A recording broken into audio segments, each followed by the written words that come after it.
Amados irmãos, graça e paz. Graça e paz, irmão. Amém. Glória a Jesus. Me faz esse favor? Não bote gelada não, senão eu me arrebento. Irmãos, hoje eu gostaria de falar. Hoje é um dia daquilo que é chamado de palavra ou palestra estratégica.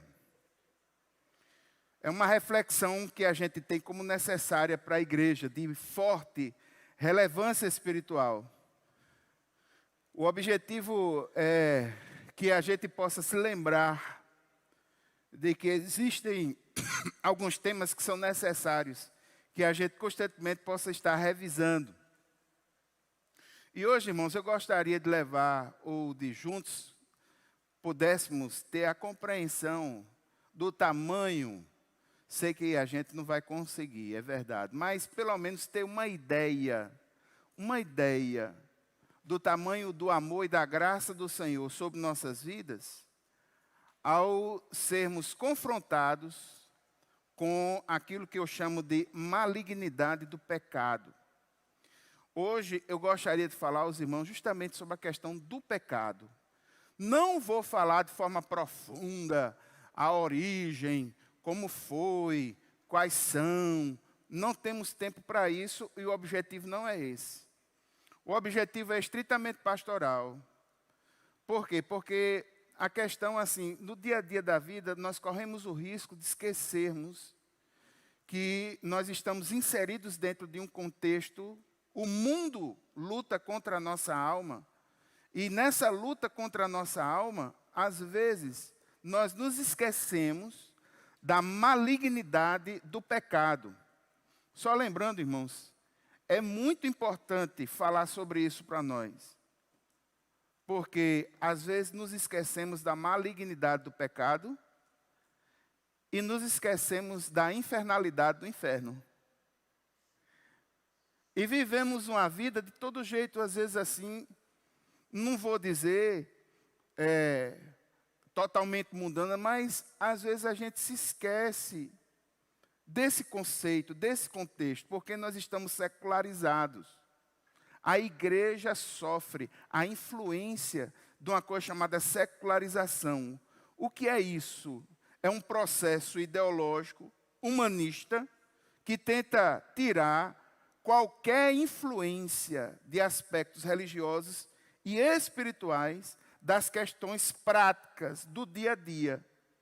E o ponto central da secularização no mundo é justamente a ideia de que Deus não existe e não influencia no dia a dia da vida. Na cabeça de muitos, inclusive, a ideia é que Deus criou o mundo, criou todas as coisas, deu corda e deixou para lá. E a gente sabe que não é assim. Do ponto de vista bíblico, nós sabemos que não é dessa forma. Existem alguns que manifestam claramente que não creem em Deus. Estes são ateus expressos, claros. Mas existem alguns, irmãos, e é possível que, se não tivermos cuidado, a gente pode, talvez aqui e ali, reproduzir um modelo terrível do cristianismo, mas existem aqueles ateus que a gente pode chamar de ateus práticos, porque eles confessam que há um Deus todo-poderoso, mas a sua vida, na sua vida, vive como se esse Deus não existisse. Paulo vai dizer, na sua carta de 1 Tessalonicenses, no final dessa primeira carta, ele vai dizer, não extingais o Espírito. Se não me falha a memória, no capítulo 5, entre os versículos 18 a 21, algum desses versículos ele vai dizer isso. Não extingais o Espírito.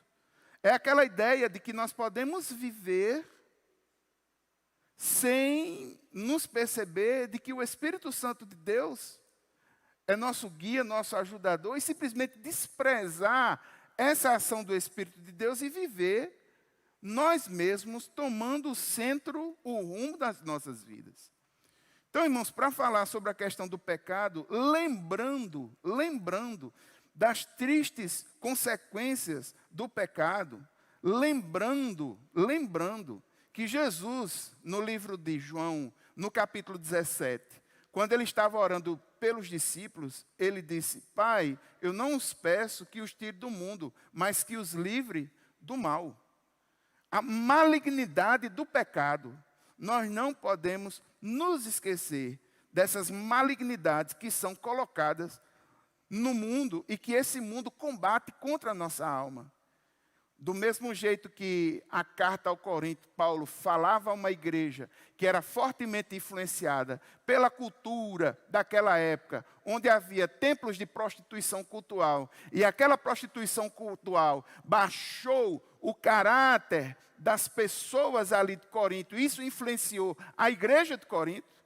Do mesmo jeito, irmãos, nós vivemos em uma sociedade cujos o caráter, o valor, os padrões, eles acabam, de uma forma ou de outra, atrapalhando a nossa vida. E nós temos perdido a dimensão da santidade de Deus ao perder a dimensão da malignidade do pecado. E é isso que eu queria lembrar os irmãos hoje. De uma forma rápida, de uma forma simples, de uma forma bem objetiva. Coloquei um texto inspirativo muito simples e que todos conhecem. O texto diz: o salário do pecado é a morte, mas o dom gratuito de Deus é a vida eterna em Cristo Jesus, nosso Senhor. Pegando como gancho esse versículo, eu quero lembrar os irmãos, não a segunda parte, mais para frente a gente fala que seria a vida eterna em Cristo Jesus, nosso Senhor, como um dom gratuito. Mas hoje eu gostaria de lembrar aos irmãos a primeira parte desse versículo. O salário do pecado é a... O salário do pecado é a... O salário do pecado é a... O salário do pecado, irmãos, é a morte. E o que é pecado? Uma definição simples de pecado. No dicionário popular de teologia, lá define de forma clara, simples, o seguinte: pecado, qualquer ato, atitude ou inclinação que deixa de alcançar ou cumprir plenamente os padrões da retidão de Deus, pode envolver uma transgressão real da lei de Deus ou uma falha em viver de acordo com as suas normas. Essa é a definição do dicionário internacional e também a definição do dicionário popular de teologia. A ideia de transgressão contra o Senhor. A definição mais simples é o alvo. Esse alvo é Deus. Gostaria de que vocês vissem, por exemplo, o texto que está em 1 João, no capítulo 1, no versículo 4. O texto diz assim: todo aquele que pratica o pecado também transgride a lei, porque o pecado é a transgressão da lei. Essa definição, o pecado é a transgressão da lei, nesse caso, a lei de Deus, isso seria a definição bíblica mais simples. O X da questão está nessa expressão, transgressão da lei, que faz com que essas pequenas palavras tenham um sentido muito amplo, muito grande. O que seria essa atitude, essa transgressão contra Deus, contra a sua lei? Considere, por exemplo, como um texto base, Isaías, no capítulo 1, no versículo 4, quando Isaías começa a denunciar o pecado de Israel, ele diz o seguinte: ai dessa nação pecadora, deste povo carregado de iniquidade, são descendências de malfeitores, filhos que praticam mal, rejeitaram o Senhor, desprezaram o Santo de Israel, voltaram para trás. Veja que é uma atitude de repulsa, uma atitude de abandono de Deus, da sua lei. A ideia de que isso faz com que as pessoas assumam essa malignidade, assumam a sua pecaminosidade de forma clara, de forma expressa. Irmãos, isso faz parte daquilo que é chamado de narrativa, ou a grande narrativa do cristianismo. A grande narrativa do cristianismo houve um momento de criação. Deus criou tudo, criou todas as coisas. Livro de Gênesis, no capítulo 1 e 2, a gente vê como isso acontece. Deus cria as coisas e as palavras-chave ali são: criou sem forma e vazio. Aquilo que não tinha forma, Deus deu a forma. E aquilo que estava vazio, Deus preencheu. O que é que acontece? Como a coroa, o ápice daquela criação, ele cria os seres humanos. E no capítulo 3, a gente vê a segunda parte dessa narrativa do cristianismo, que é justamente a questão da queda, o pecado. Gênesis 3, para quem vai estudar sobre o pecado, é lá onde está a origem de toda essa questão que hoje nós estamos falando de uma forma simples, só inspirativa para a gente se lembrar. Mas ali a gente sabe que o primeiro Adão falhou e que a falha desse primeiro Adão acarretou a desgraça da humanidade como um todo, em todos os aspectos. Porque o salário do pecado é a morte. E essa morte é uma morte ampla, que é uma morte física, uma morte emocional, uma morte espiritual, uma morte ecológica, uma morte psicológica, uma morte filosófica, uma morte sociológica. Todas essas mortes nós podemos enxergar ali no livro de Gênesis, no capítulo 3. Não é nossa perspectiva mostrar essa morte. É nossa perspectiva dizer que quando Adão caiu, a gente caiu junto.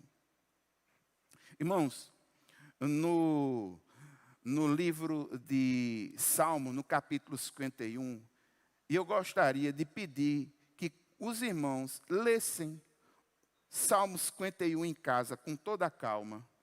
Salmo 51 é um salmo que foi escrito tendo como pano de fundo aquele momento em que Davi é confrontado pelo profeta Natã. E o que foi que o pecado acarretou na vida de Davi? Um bocado de tristeza. Não só na vida de Davi, como na vida de todos aqueles que estavam relacionados a ele. O que foi que Davi fez? Davi teve um relacionamento extraconjugal com a esposa do tenente Urias, que era um tenente seu, alguém ligado ao seu exército. E, não obstante ter tido esse relacionamento extraconjugal, ele, para esconder, ele planejou e executou a morte do tenente. Veja quanta desgraceira de morte e quantas pessoas foram prejudicadas em virtude do pecado. Batseba foi prejudicada na sua honra. O primeiro filho que ela teve com Davi morreu. Urias pagou com a sua própria vida. E no capítulo 51, Davi vai falar, arrependido, sobre a malignidade, aquilo que o pecado faz na vida dele. E nesse salmo, no Salmo 51, no versículo 4, ele diz uma coisa muito forte.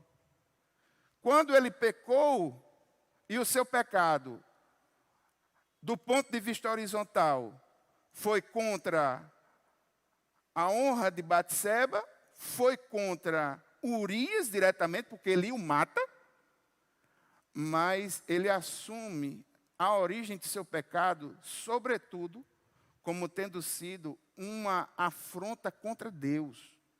E no Salmo 51, ele diz: pequei contra ti somente, e fiz o que é mal aos teus olhos, de maneira que serás tido por justo no teu falar e puro no teu julgar. Ele assume que errou e ele entende que ele pecou contra Deus.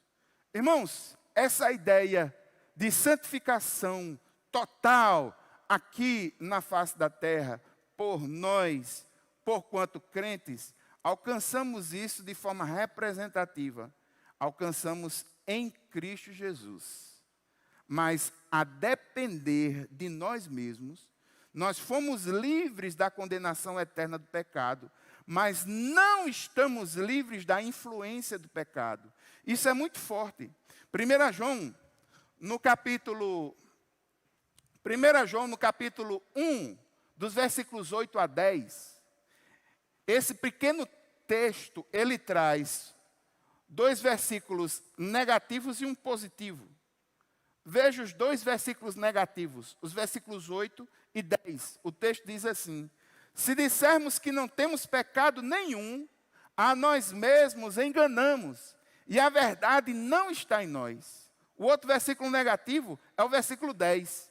Se dissermos que não cometemos pecado, fazemos dele um mentiroso. Dele quem? Deus, que ele já falou anteriormente. Fazemos Deus um mentiroso, a sua palavra não está em nós.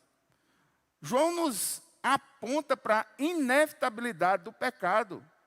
Aí aqui você pode, mas pastor, é complicado isso. É verdade, irmãos, a nossa tendência natural ao pecado, por causa da queda de Adão, a gente foi afetado em todos os aspectos do nosso ser.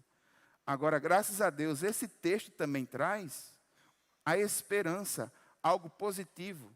No capítulo 1, no versículo 9, e no capítulo 2, os versículos 1 e 2, ali nós temos a solução. No capítulo 1, no versículo 9, aí diz o seguinte: se confessarmos os nossos pecados, Ele é fiel e justo para nos perdoar os pecados e nos purificar de toda injustiça. Vamos todos juntos? Se confessarmos os nossos pecados, Ele é fiel e justo para nos perdoar os pecados e nos purificar de toda injustiça. Inclusive, irmãos, pecados que muitas vezes nós sabemos que em nossa própria vida eles são reincidentes. E você sabe aonde o sapato aperta, onde o calo aperta, a história é essa. Satanás não vai nos atacar em algo que a gente é forte, ele vai nos atacar naquilo onde nós somos fracos. E ao montar suas ciladas naquilo que nós somos fracos, ele vai jogar pesado. A gente viu aqui quando estudou a tentação no livro de Lucas, no capítulo 4, os versículos 1 a 13. Ele não está para brincadeira. E nós pecamos, irmãos. Pecamos. Pecamos por palavra. Pecamos por palavra. Uma vez eu peguei uma carona com um irmão, não vou, ele é até de outra denominação. Peguei uma carona com ele, Cassé, vamos ali e tal. Eu te dou uma carona, deixo tu perto de casa. Bora, entrei no carro dele. Aí ali na Maximiliano Figueiredo, ele fez uma barbeiragemzinha, o outro respondeu também. E ele, no ímpeto, pecou por palavra. Eu ouvi línguas estranhas, muito estranhas, saindo da boca dele. Irmãos, a gente peca por atitude. Peca por atitude. Já pequei por atitude. Lavando os pratos com raiva. Você já viu alguém lavar prato com raiva? Os pratos sofrem, meu amigo. Preco, praco, trim, trum. Lá dentro você só remoendo coisas terríveis. E eu, por testemunho, assim, pelo meu temperamento, eu tenho uma facilidade muito grande para guardar ressentimento. Essa é uma péssima qualidade do temperamento colérico. Guardo o ressentimento. Tenho dificuldade de perdoar. É uma péssima qualidade do colérico. E aqui e ali a gente fica remoendo uma coisa ou outra, remoendo uma coisa ou outra, lavando os pratos. Coitado deles. Pega a bacia que tiver, faço o trabalho, mas faço com raiva. Pecou. Irmãos, essa questão do pecado, ela é muito forte. Veja o que diz, por exemplo, Tiago, no capítulo 4, versículo 17. Portanto, aquele que sabe o que deve fazer, sabe que deve fazer o bem, e não faz, nisso está, pecamos por omissão. Pecamos por omissão. A gente poderia ter feito diferença, poderia ter dado uma mensagem de esperança, poderia ter feito diferença na vida de alguém, poderia ter contribuído, poderia ter ajudado, simplesmente não fez. Pecou. O Antigo Testamento, no livro de Levítico, nós temos os pecados que são voluntários e aqueles que são involuntários. Existem pecados que são maquiados. Existem pecados que são claros. Irmãos, quando o maligno entra em Judas, e ele vai trair Jesus, perceba que ele não mudou a sua voz, ele não teve trejeitos, o que ele teve foi uma atitude totalmente pensada, raciocinada, maquinada, planejada. Existem pecados que são assim. E muitas vezes, se nós formos justos com essa questão, a gente sabe que aqui e ali a gente cai em algum esparrela, cai em algum problema. E eu quero lembrar os irmãos isso. O pecado, ele traz consequências terríveis para nós. Uma escritora chamada Odília Braga de Oliveira, um livro Começando a Vida Cristã, ela fez um resumo que eu achei interessante, porque quando nós pecamos, nós nos afastamos do Senhor. E ao afastar do Senhor, nós também nos afastamos do próximo.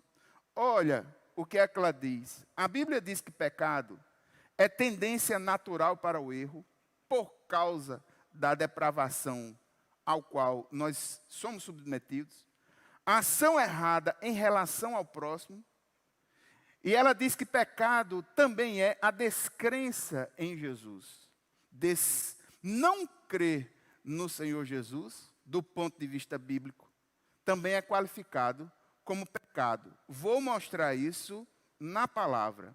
Por favor, abra sua Bíblia no livro de Romanos, no capítulo 7.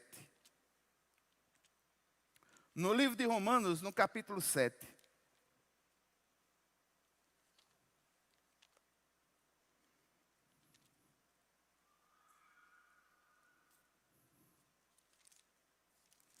Romanos, no capítulo 7, a partir do versículo 15.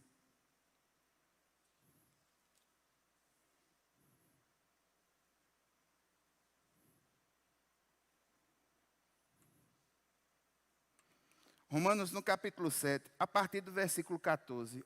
Olha como Paulo sofre. O texto diz assim, a partir do versículo 14.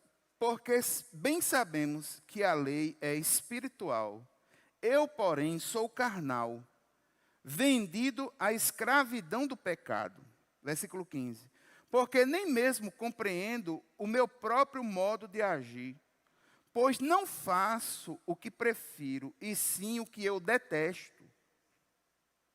Ora, se faço o que eu não quero, concordo com a lei que é boa. Nesse caso, quem faz isso não sou eu, mas o pecado que habita em mim.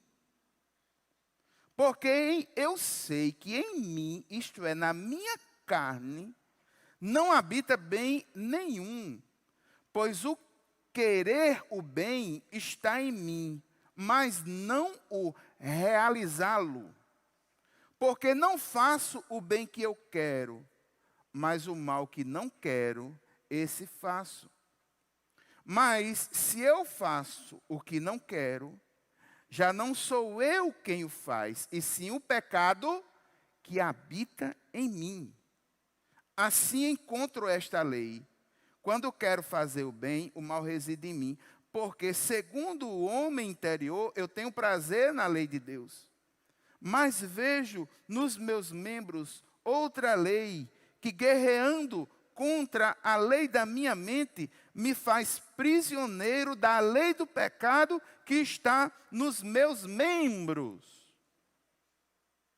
Miserável homem que sou, quem me livrará do corpo desta morte? Olha que aflição está no coração de Paulo. De uma forma bem resumida, ele diz que tem problemas, o bem que ele quer fazer, ele não faz, o mal que ele quer fazer, ele faz, e ele percebe que dentro dele existe essa tendência natural. Irmãos, há uma tendência natural em nós seres humanos, a que nós façamos ou busquemos mais o mal do que o bem. De uma forma pitoresca, brincalhona, mas eu posso provar isso aos irmãos. Os irmãos já viram algum adolescente Ou o jovem dizendo assim para a mãe: mãe, eu estou revoltado com a vida. Eu estou revoltado com a vida. Estou revoltado. A vida é muito errada. Então eu estou revoltado. A partir de agora eu vou fazer o bem. Deixa os pratos que eu lavo. Eu vou arrumar a casa no lugar da senhora. Eu vou dar banho no cachorro. Eu vou limpar a frente. Eu vou pagar as contas. Eu vou fazer isso, aquilo. Vocês já viram alguém fazer assim? Nunca. Eu mesmo nunca vi, não. Eu nunca vi. Agora, com certeza, vocês já devem ter visto assim, ou alguém proceder da seguinte forma. Você conversa com a pessoa, aí o camarada está totalmente envolvido, cheio de vícios, cheio de problemas, envolveu-se no vício das drogas, ou do álcool, ou algum outro tipo de vício qualquer, que acabou com a vida dele. Aí você vai conversar com ele. Mas, rapaz, o que foi que aconteceu com você? Eu perdi o gosto pela vida. Aí quando o cara perde o gosto pela vida, que ele abandona na vida, porque ele poderia perder o gosto pela vida partindo para o lado do bem. O homem como um ser quase que autodeterminante ou volitivo, ele não podia fazer assim, não podia? Não podia. Não vamos raciocinar, irmão. Raciocine comigo. Ele não podia, não. Perdi a razão de viver. Perdi. Pois agora eu vou fazer o bem ao máximo. Não tem. Converse com muitos irmãos que têm dificuldades, que estão passando por dificuldades por algum tipo de vício, e que esse vício teve origem em alguma questão existencial. Perdi a razão do meu viver. Meu pai morreu, minha mãe morreu, me revoltei com a vida. Aí o cara que se revolta com a vida, ele não aponta para o bem, só aponta para o mal. Isso é a nossa tendência natural. É a carnalidade. É consequência da queda de Adão. É isso que Paulo está dizendo aqui. Que percebe nas suas entranhas. Que percebe dentro de si que às vezes tem momentos que ele simplesmente não consegue. Mas no final do texto, e aqui eu acho fantástico, porque quando ele perde a esperança nele, ele coloca a esperança em Jesus. No versículo 24 ele diz assim: miserável homem que sou, quem é que pode me livrar do corpo desta morte? Aí no versículo 25 ele respira: graças a Deus por Jesus Cristo, nosso Senhor, de maneira que eu de mim mesmo com a mente sou escravo da lei de Deus, mas segundo a carne sou escravo da lei do pecado. Está vendo? Ele agradece a Deus, porque Cristo Jesus pode fazer ele transcender essa triste realidade que é a influência do pecado na sua vida. Agora, irmãos, pecado é contra Deus, mas pecado também é contra o próximo. Eu coloquei ali 3 textos, sugestão da irmã do que fez o texto. Tiago, capítulo 2, versículo 9, Provérbios, capítulo 14, versículo 21, apontam para o mesmo sentido. Tiago, capítulo 2, versículo 9, diz que discriminação é pecado. Quando nós discriminamos uma outra pessoa, e no caso de Tiago 2, fazendo discriminação entre ricos e pobres, essa discriminação é pecado. E nessa carta, Tiago faz essa acusação. Ou seja, é um pecado contra o próximo. Provérbios capítulo 14, versículo 21, lá diz que desprezar o próximo, e se esse próximo for pobre, aumentando ainda mais essa culpa, pecado, pecado. Nosso pecado é contra Deus, nosso pecado também é contra o próximo. Mas um texto mais fantástico que eu gostaria que você visse é que descrer em Jesus é pecado. Abra sua Bíblia no Evangelho de João, no capítulo 16. dos versículos 8 até 9. Inclusive, irmãos, eu gostaria de confessar uma coisa aqui aos irmãos. Não é um pecado grande, não, mas é uma descrença minha. Eu conversei com Iranilson para que esse culto não fosse transmitido. Você confirma isso, Iranilson? Por quê? Porque eu tinha no meu coração, dada as condições que hoje nós vivemos no mundo, porque essa Olimpíada, ela provou para mim que já existe um movimento no mundo que eu poderia qualificá-lo como um movimento de espírito anticristão. Se a pessoa manifestar a sua fé em Cristo, pode ser de qualquer forma. Ela vai ser tida como fundamentalista. E a palavra fundamentalista dá a ideia de radicalização. É como se aquele que crê em Cristo, ele fosse um cara radical, violento, onde o máximo que um crente radical pode fazer, irmãos, se ele for um crente radical de verdade, o máximo que ele pode fazer, do ponto de vista social, é amar o inimigo, como ele ama ele mesmo.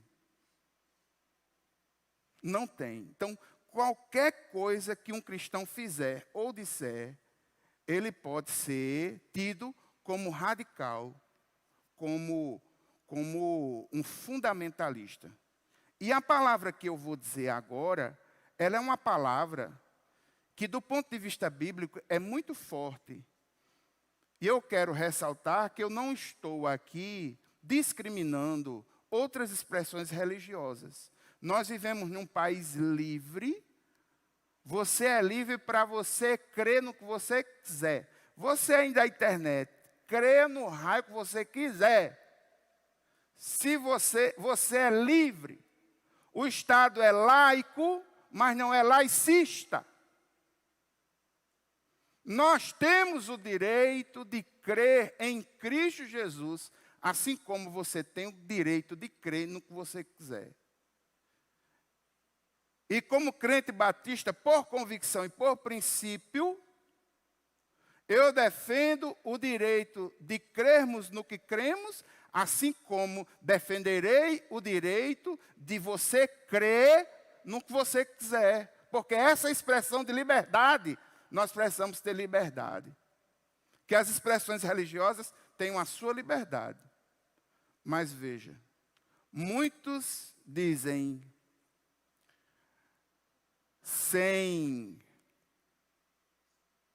fora da caridade não há salvação. Outros dizem, fora da igreja não há salvação. O que é que a Bíblia diz? A Bíblia diz, fora de Cristo não há salvação. Fora de Cristo não há salvação. João 16, os versículos 8 e 9.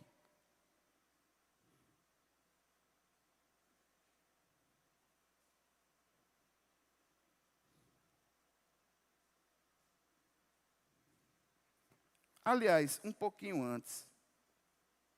João 16, a partir do versículo 6. Pelo contrário, porque eu lhe disse essas coisas, a tristeza encheu o coração de vocês, mas eu lhes digo a verdade. É melhor para vocês que eu vá, porque se eu não for, o Consolador não virá para vocês. Mas se eu for, eu o enviarei a vocês. Quando ele vier, o Consolador, convencerá o mundo do pecado, da justiça e do juízo. Versículo 9. Do pecado, porque eles não creem em mim. Então o texto bíblico me mostra, de forma clara, que não crer no Senhor Jesus é pecado. Eu li aqui em claro português, pode ser a versão que for.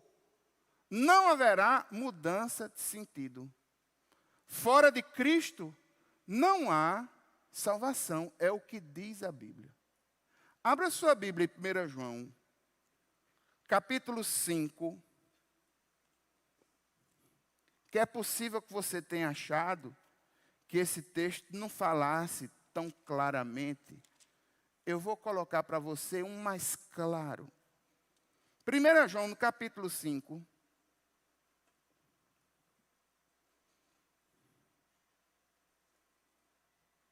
A partir do versículo 9. 1 João, no capítulo 5, a partir do versículo 9. Se aceitamos o testemunho dos homens, o testemunho de Deus é maior. E este é o testemunho de Deus que Ele dá a respeito do seu Filho. Aquele que crê no Filho de Deus tem nele esse testemunho. Aquele que não dá crédito a Deus faz de Deus um mentiroso, porque não crê no testemunho que Deus dá a respeito do seu Filho. E o testemunho é este, 2 pontos. Que Deus nos deu a vida eterna. E esta vida está no seu Filho. Quem tem o Filho, tem a vida. Quem não tem o Filho de Deus, não tem a vida. Irmãos, só desenhando. Não tem condições de ser mais claro. E eu estou falando aqui, eu coloquei 2 textos, mas existem muito mais. Existem pessoas corajosas que enfrentam o sistema e falam da verdade do Evangelho. Doa a quem doer. E veja, a mocinha lá do skate, ela mostrou um desses textos que fala da exclusividade de Cristo como aquele que salva. Ela disse, através dos gestos, João 14,6, Jesus é o. O artigo é definido, não é indefinido. Jesus é o caminho. Jesus é a verdade. Jesus é a vida. Jesus é o começo, o meio e fim. Ele é o Cordeiro de Deus que tira o pecado do mundo. Ele é a interface. Ele é aquele que nos une àquela dimensão do divino. Esse Deus que é onipresente, onipotente, onisciente. Ele vai se encontrar com uma realidade nossa, de tempo e espaço definida. Um homem que é limitado no tempo, limitado no espaço, limitado na compreensão, precisa interagir com essa realidade. Quem vai interagir com essa realidade? Quem vai servir de ponte? O único que tem condições, porque ele é plenamente humano e plenamente divino. Ele, Jesus, é o único, ele é o caminho, não há outro. A sua ferramenta de trabalho é a verdade, porque Satanás tem como ferramenta de trabalho a mentira. E como consequência, para aquele que vive debaixo das garras de Satanás, é a morte. Porque o salário do pecado, mas aquele que crê em Cristo, ele tem como consequência vida. Ele é a vida. Amém? Eu não sei se eu vou ser preso. Mas é isso que a palavra diz. É isso o que a palavra diz. E se porventura, irmãos, em pregar aquilo que a palavra diz, for ter algum tipo de comprometimento, ou algum tipo de acusação para aqueles que pregam a palavra como ela é, eu vou logo avisando aos irmãos. Eu não vou abrir mão, não. Não vou abrir mão, não. Não sei minha família, não sei quanto a vocês. Mas eu sei que Jesus vai me visitar na prisão. E lá Ele vai me dar forças. Porque é assim que a palavra diz. Mas pastor, todo caminho dá na venda. Você já ouviu essa expressão? Mas pastor, o que é importante é a pessoa ser sincera. Você já ouviu isso? Pois você pode estar sinceramente errado. Mas pastor, o que é que eu faço com a questão inclusão? Irmãos, o que trata aqui não é uma questão de inclusão ou não inclusão. Estou falando na doutrina bíblica, e aqui eu vou circunscrever para dificultar um pouquinho o processo do cara que vai me processar. Eu estou dentro de um templo, nós estamos analisando o texto bíblico que nos mostra a verdade que eu acabei de falar, e nessa verdade eu creio. E essa verdade eu prego. Alguém crê assim aqui dentro? Irmão, tem como gravar as mãos levantando na outra câmera? Não tem uma câmera por aqui, né? Levanta as mãos, gente. Levanta as mãos aí. A gente crê assim. A gente crê assim. Fé é dom de Deus. O Espírito Santo que convenceu a cada um de nós, que nos mexeu interiormente. Nós ouvimos a voz do Espírito Santo de Deus, seja no hino, seja num texto da palavra, seja na pregação de um pastor doidão que nem eu, seja do que for, mas esse Espírito trabalhou o nosso ser, e nós fomos atraídos por Deus, por causa de Jesus. E é esse Jesus que nós cremos. E é assim que nós vamos continuar crendo. Agora, irmãos, a malignidade do pecado. Entenda, o pecado não afetou só a gente. O pecado afetou a tudo. Abra sua Bíblia no livro de Romanos, no capítulo 8. A partir do versículo 18.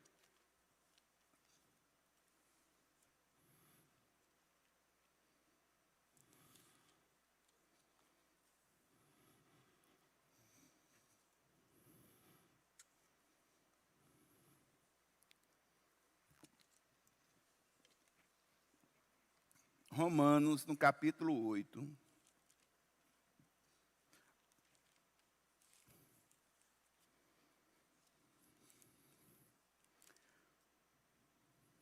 A partir do versículo 18.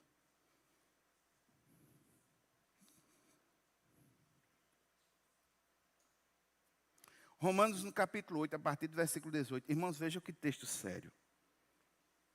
Porque para mim eu tenho por certo que os sofrimentos do tempo presente não podem ser comparados com a glória a ser revelada em nós. A ardente expectativa da criação aguarda a revelação dos filhos de Deus. Versículo 20. Pois a criação está sujeita à vaidade, não por sua própria vontade, mas por causa daquele que a sujeitou, na esperança de que a própria criação será libertada do cativeiro da corrupção para a liberdade da glória dos filhos de Deus. Toda a criação, toda a criação, tudo o que foi criado, num processo de degeneração por causa do pecado, tudo. Veja o versículo 22. Sabemos que toda a criação a um só tempo geme e suporta angústias até agora. E não somente ela, mas também nós, que temos as primícias do Espírito, igualmente gememos em nosso íntimo, aguardando a adoção de filhos, a redenção do nosso corpo. Porque na esperança fomos salvos. Ora, esperança que se vê não é esperança, porque quem espera o que está vendo? Mas se esperamos o que não vemos, com paciência aguardamos. Você viu um texto que mostra que toda a criação geme por causa do pecado. Toda a criação, toda a ordem. O reino vegetal geme. Através de quê? Você leu. Gênesis capítulo 3, versículo 17. Depois da queda, no reino vegetal, ervas daninhas.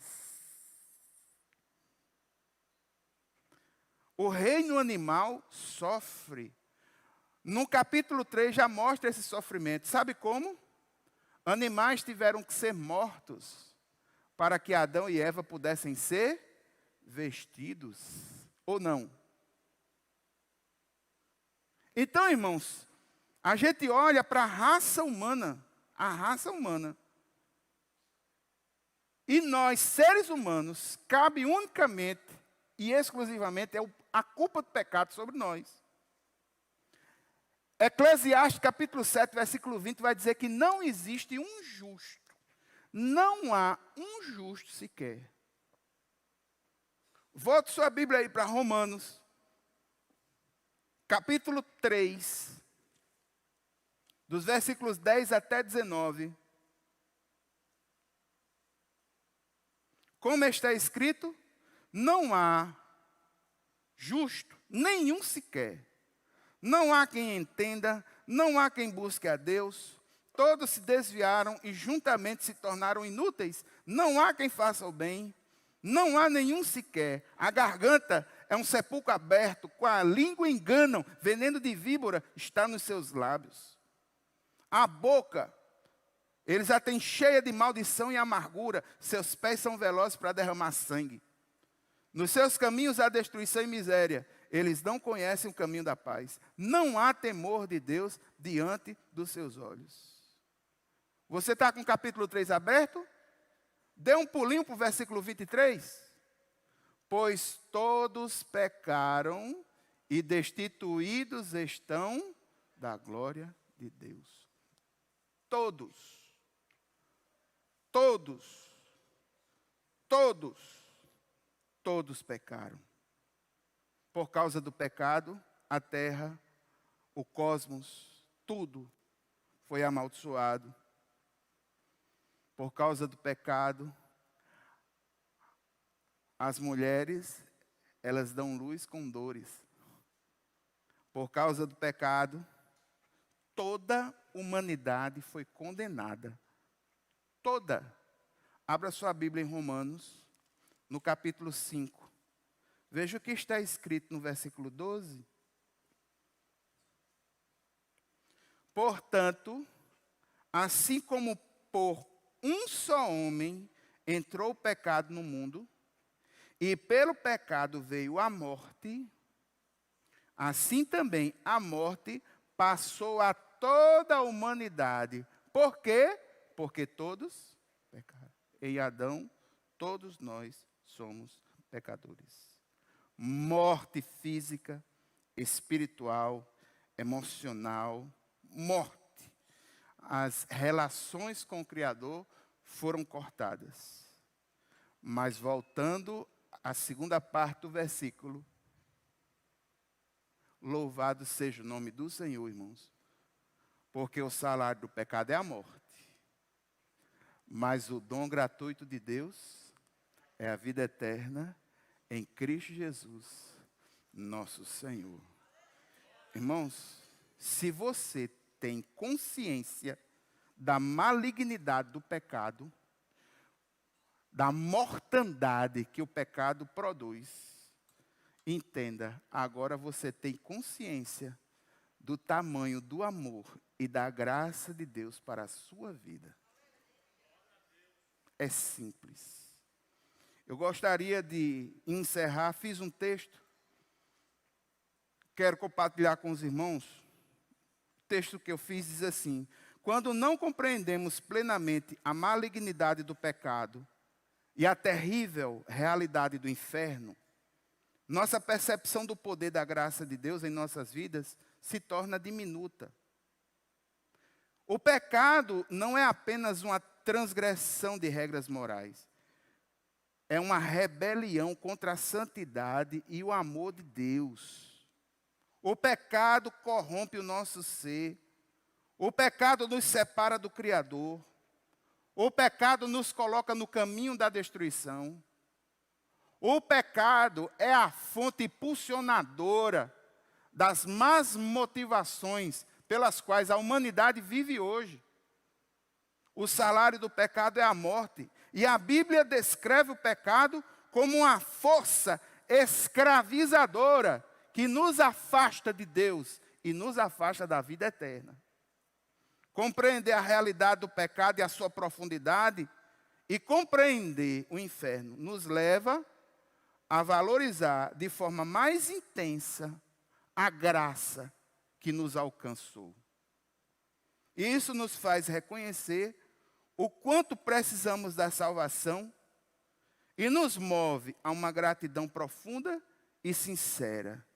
Se você em Cristo se percebeu como um pecador, mas também percebeu a graça do Senhor lhe alcançando e reescrevendo a sua história, você sabe que é no seu coração, esse coração selado pelo Espírito Santo de Deus, habita nele agora uma esperança que ninguém pode tirar. Porque no mundo, a esperança é a última que morre. Mas para nós que cremos em Cristo, a esperança é a primeira que ressuscita. Eu gostaria, irmãos, de encerrar essa mensagem com uma canção muito antiga. É possível, inclusive, que algum irmão até a conheça.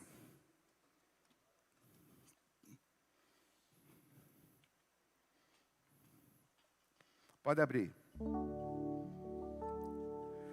De tantas coisas que andei fazendo na condição... isso, vou começar de novo. Errei a letra. Estou emocionado.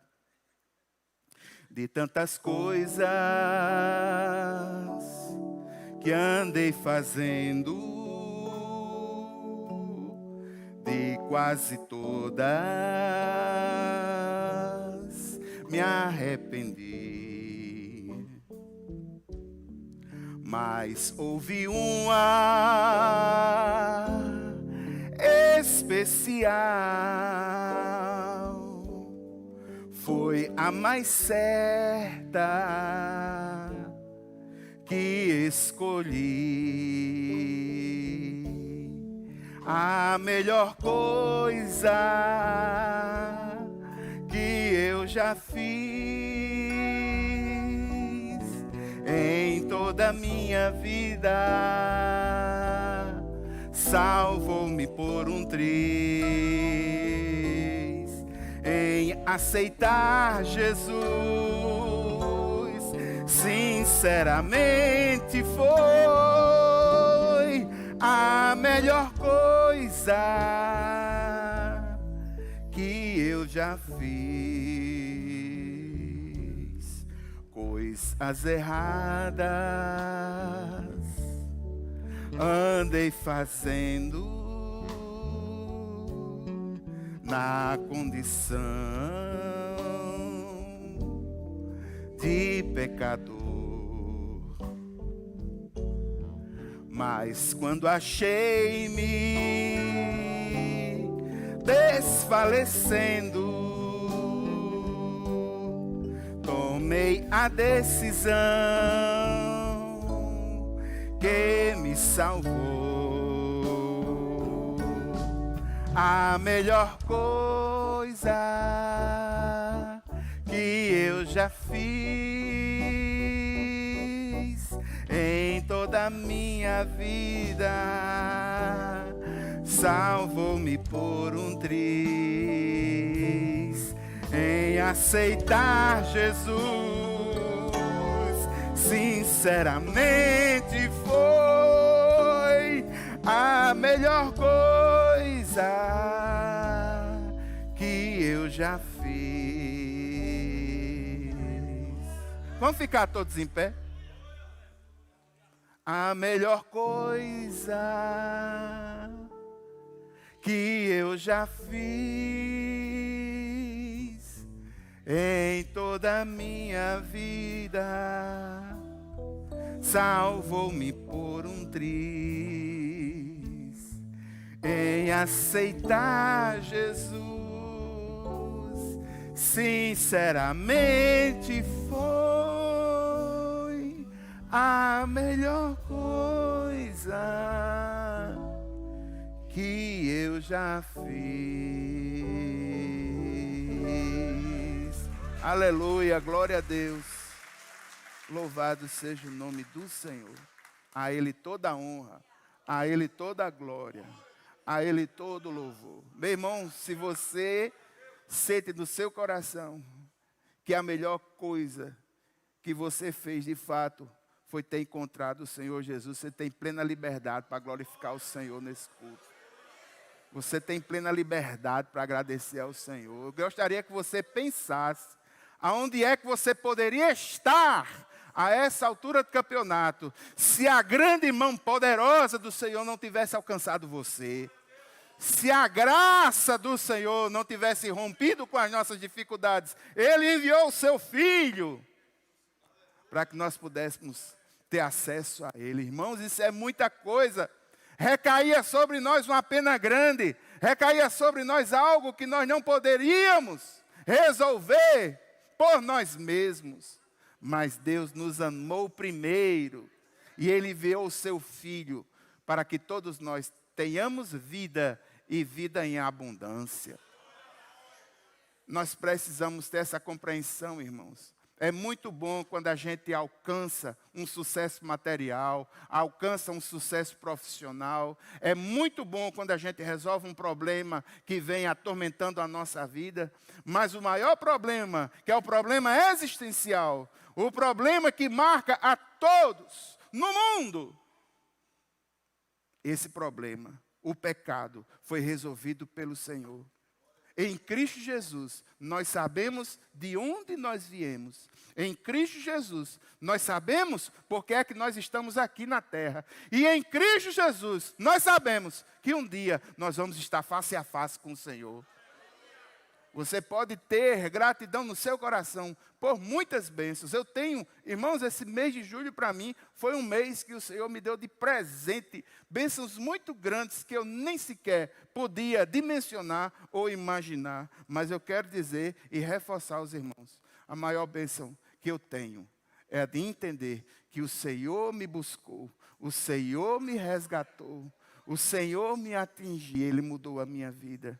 E esse Deus, eu vou vê-lo face a face. Eu vou vê-lo como Ele é. A minha existência, a nossa existência, ela não se encerra aqui.